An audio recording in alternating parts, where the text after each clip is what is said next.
Welcome to the Book Show, a celebration of reading and writers. I'm Joe Donahue. Joy Harjo is an award-winning poet and author who served 3 terms as the U.S. Poet Laureate. She is author of 10 books of poetry, several plays, children's books, and 2 memoirs. She is a chancellor of the Academy of American Poets, honorary past chair of the Native Arts and Cultures Foundation, and is the inaugural artist in residence for the Bob Dylan Center that opened in 2022 in Harjo's hometown of Tulsa, Oklahoma. Harjo's poems are described as musical, intimate, political, and wise, intertwining ancestral memory and tribal histories with resilience and love. Her latest book is absolutely gorgeous, Washing My Mother's Body, A Ceremony for Grief, which explores the complexity of a daughter's grief as she reflects on the joys and sorrows of her mother's life. It is a great honor to welcome Joy Harjo to this week's book show. Thank you very much for being with us. What a delight to have you on the program. Well, it's good to be here.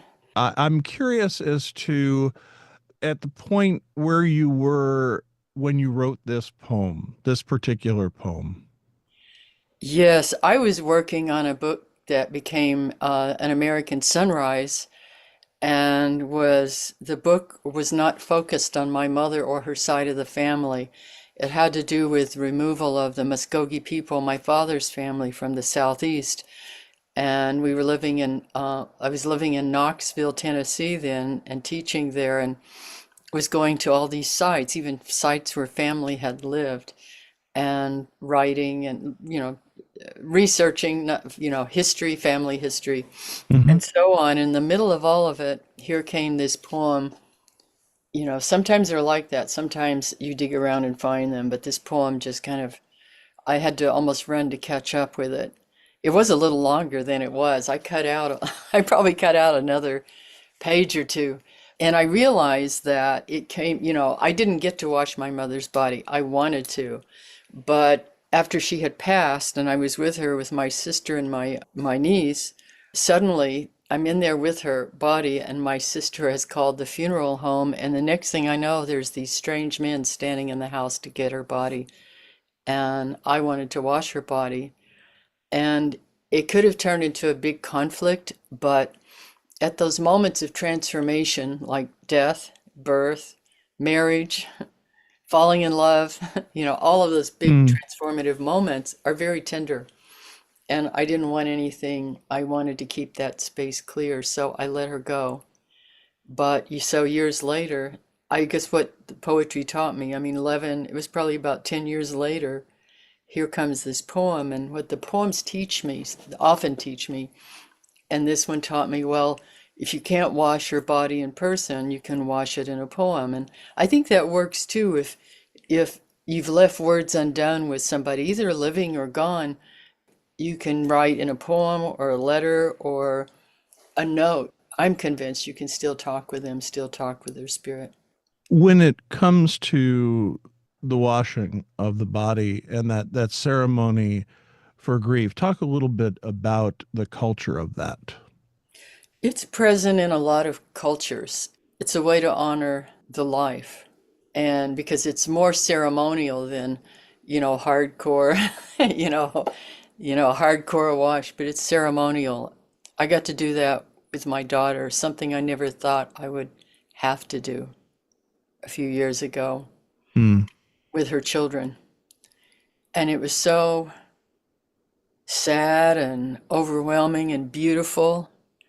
And it was ceremonial in that sense. As we washed her body, we told her how much we loved her, and just we needed it, and I'm sure that the spirit also needed that. You spoke a moment ago of this poem coming out and you having to run to catch up with it. What were the elements that were there that you had to corral? The fact that of every story and of then as it comes, do you realize what you have? I mean, once it comes and you know it's there, that you're able, as I said, to corral it, but you're able to then do the work that you want to do. Yeah, that's sort of how it is. I have one poem, it's called How to Write a Poem in a Time of War in that collection. And it surprised me at the end because I discovered something that happened that I didn't know had happened. And that's what I like about writing too, because you're in that space and things will come to you. And yet, and you bring up a good point here, is that I think a lot of people think poets, I mean, and maybe it sounds like it here that you get this idea or something, inspired and here it comes. Well, there's an element to that sometimes, not always, but then you take it and you craft it. There's a lot of crafting that goes on. Like I said, it was longer. If you were to look at the original version, and I don't have it right here, the original version and that poem, it'll be similar, but like I said, there's several things cut out. I rearranged. I listen. Poetry is a sound art. It's like music, writing music.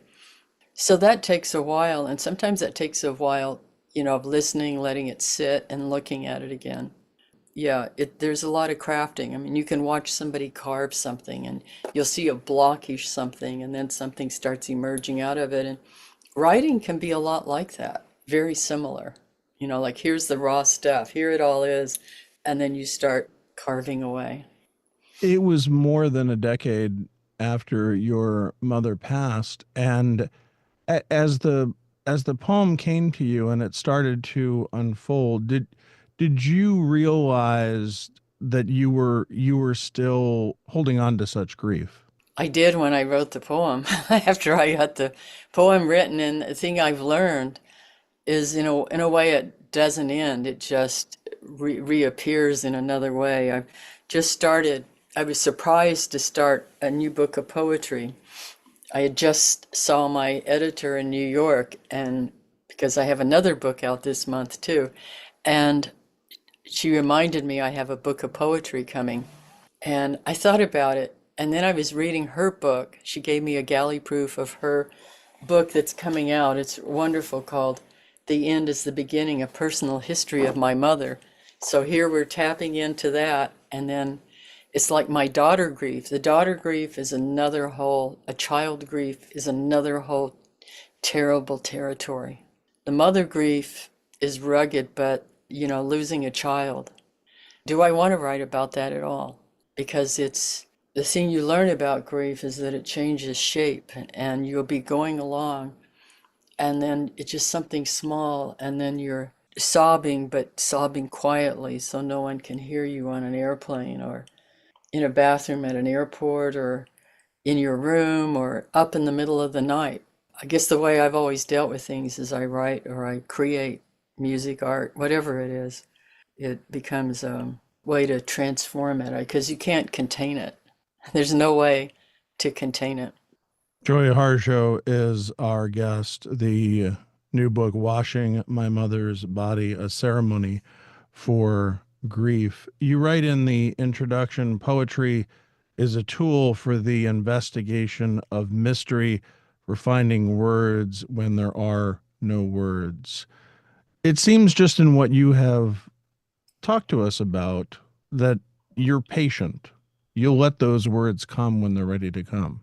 I guess so. If it took me from 2011 until I forget, what year I wrote that poem, and then the book just came out. I mean, sometimes you have to be. You can't really force them. It's obvious when you force them, I think. And as far as the idea of you were talking about and exploring the grief of losing your mother and then the grief as a mother of losing a child, as you write about your daughter, do you tap into your experiences as a daughter and that idea of being with your mother as she passed? I think I'm sure, although they're just such different experiences. I mean, even though there's definitely a connection, the mother-daughter link, and I started writing this book, and, it's always there because there's that, yeah, kinetic. It is kinetic. It's a living link that goes through mother-daughter, grandparent, grandchild, or so on. It is a living kind of link.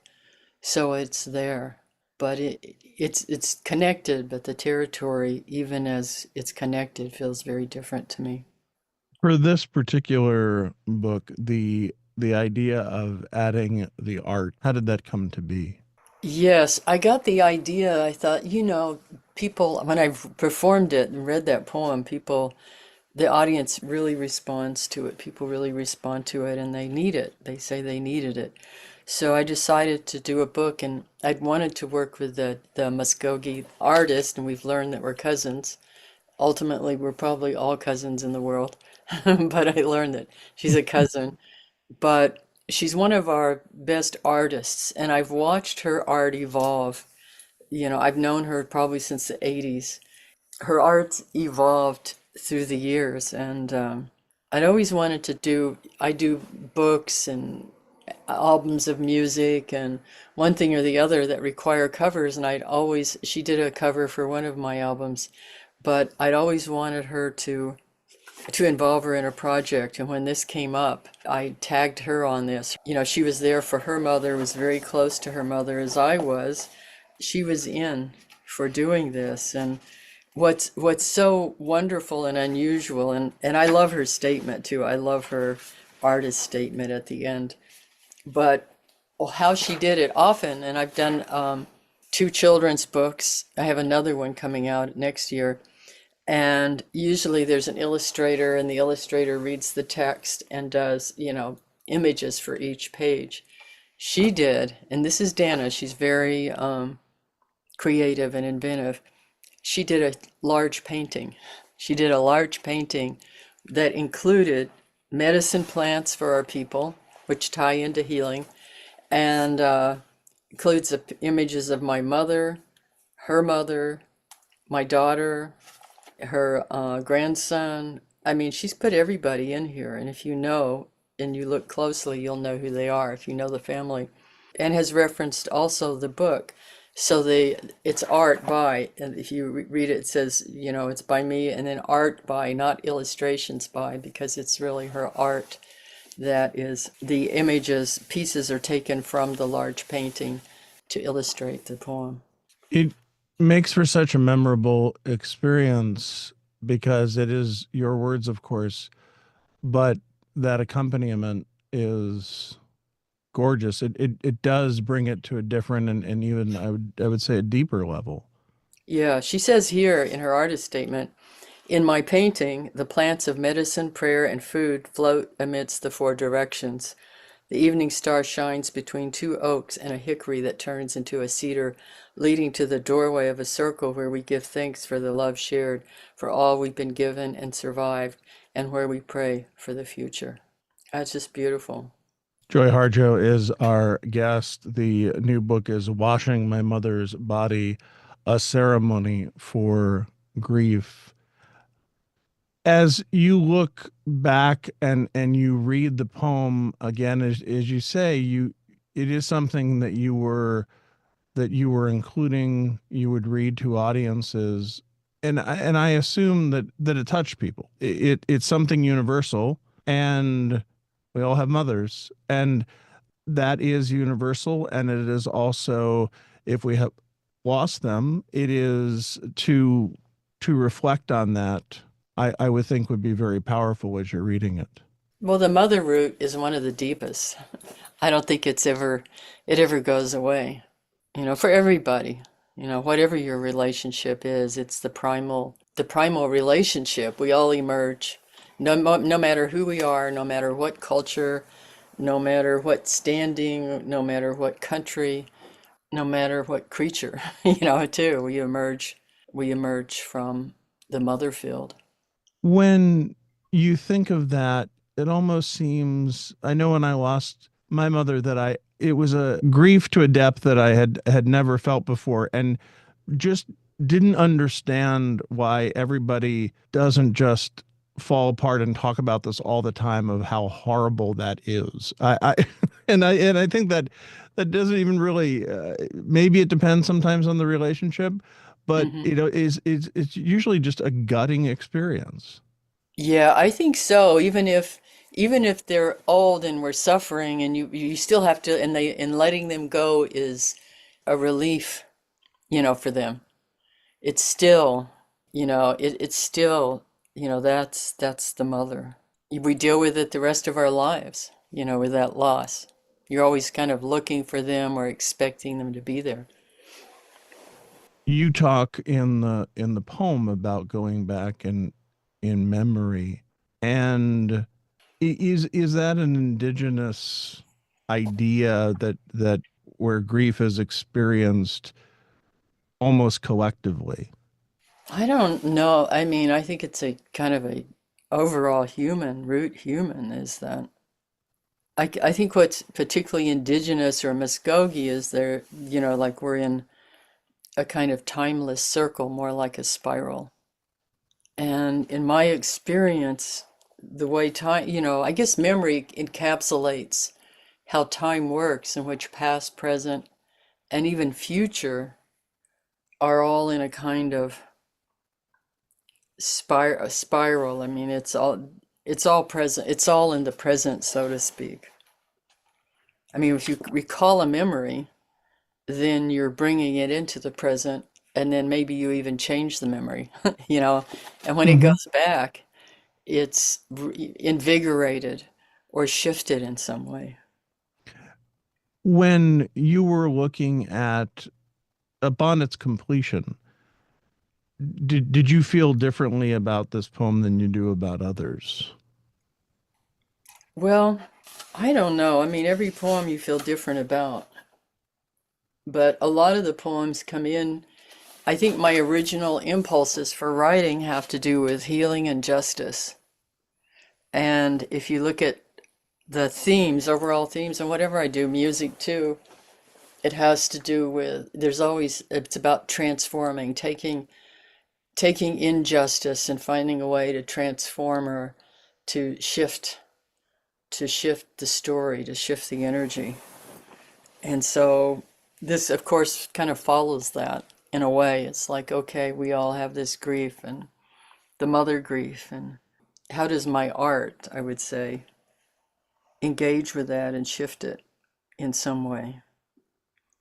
Because as the little tag, or I guess the subtitle, "A Ceremony for Grief," came after. That wasn't originally part of the poem, but it was, as we were putting the book together with the publisher, they said, well, people need to know what the book is, washing my mother's body. And then it just came to me, "A Ceremony for Grief," because I think of poems as being like rituals. You have the title of a poem, which, and it's like a song too. You have the title, and that will bring you into the piece. If it doesn't, you're not going to read it or listen to it. And then the next thing, you have a first line, and that's like, okay, here, that line functions. There's the doorway, and that line has a function. Every line has to have a function. Every image all has a function towards where the poem wants to take you. And so in this one, it's like it sets out with an intent. I never got to wash my mother's body when she died. I returned to take care of her in memory. That's how I make peace when things are left undone. I go back and open the door. So I literally step through that door. I step in. Now that works perfect with what I'm saying. I didn't plan that, by the way. I step in to make my ritual, to do what should have been done, what needs to be fixed so that my spirit can move on. Because, when we've left something undone, or we've said something and we want to make it right, or somebody, there's something that, it kind of nags us. It can nag at us. And that was, I realized, I mean, I was kind of listening as I was writing, that this had bothered me in a way, and profoundly in a way that I had not expressed, because I let it go, because I wanted, around her dying, or her death, I didn't want that in the way. I didn't want any regrets. I didn't want that feeling I had in the way. I just wanted her send off to be clear and beautiful. I was struck by something you just said about the ritual even in the writing of a poem, but they all have a ceremonial aspect to them then. Hmm. Right. So by the last line, it's like we've been on a journey. The best songs do that, the best poems. They engage you and you're in the thick of it. And maybe every story has to have conflict. Maybe poetry, there's something unresolved or something that needs, that's compelling to keep you involved in listening. Given how personal poetry is, did you feel always ready and that it was a natural experience to share vulnerabilities, to share experiences and emotions that you've had in your life? In a way, I think that maybe I just don't take them quite so personally. I just figure I'm one of many people and we all go through these things. I mean, I was writing about that. I have another book coming out in October called Girl Warrior, a coming of age handbook for young women with little stories, and I was talking about that in there about how when I was first writing, I didn't start writing until I was in my 20s, early 20s, and I was in a writing workshop, and I just thought we were all sitting in this circle and we're sharing, and that was, so why not? I mean, yeah, some pieces and some poets seem to write more personally, but I'm convinced everyone does, even if you're writing a fantasy a fantasy novel poem or a political poem or something, it still goes back to that, a personal intent, which can be universal and so on, but you're personally invested. Like a lot, it doesn't necessarily, this is why this was, relative. The stories are relative to my mother, but it could be any mother, because if you could, that could be a good assignment for someone if they're wanting to write, is think about someone who's passed and there's something you want to say to them or you miss them, then you can use this poem, as a template. Say, okay, I never got to wash my mother's body when she died. You Mhm. could say, I never got to speak that 57 Chevy you wanted. I never got to give you, or I never got to ride in that, or, and then you can use this as a template, or you go back into, I step into so that the children, so what I do is I go into that morning. I mean, you could go into time, you could find an object like that white enamel pen that I wash her with in the poem. It's, we can all, we can all do that in some way. The poem becomes also, it taught me something, and I think it can teach and help other people to help, create their own, use this as a model or a template to write your own, poem or a piece to assist you as you move forward in your life. You talk about that sharing is very powerful. Yeah. That idea Okay. of sharing is very powerful. It is, and that's important because everybody comes in with gifts and they're all different and some are the same. Like my brother was really good with cars. I've got two brothers that are really good with cars, and they have gifts there. I have a brother, he's thinking about writing a book about all the cars he's had. You know, their stories. He speaks that lingo. That's his poetic language. And when you're given a gift, and we all come in with things to do that was part of the charge of that gift is one, you to develop it. It's important we develop those gifts or we wind up addicted or all kinds of stuff, because sometimes we're told, well, you're not good at it, or you're not a good person, or you're not given, you know, the materials or the place, and sometimes you have to fight to find that. But if you turn away from your gifts, they will haunt you. But we come in, we have our gifts, and the charge of that is to develop and then to share those gifts. And so sharing, which is performing it or reading it or giving the poem you wrote to somebody who needs it. That's all part of it. You know, that's part, I think, of the charge of those gifts that all of us have. What do we lose when we don't have a poet laureate of the United States? Oh man, that concerns me right now. Watching the the deconstruction of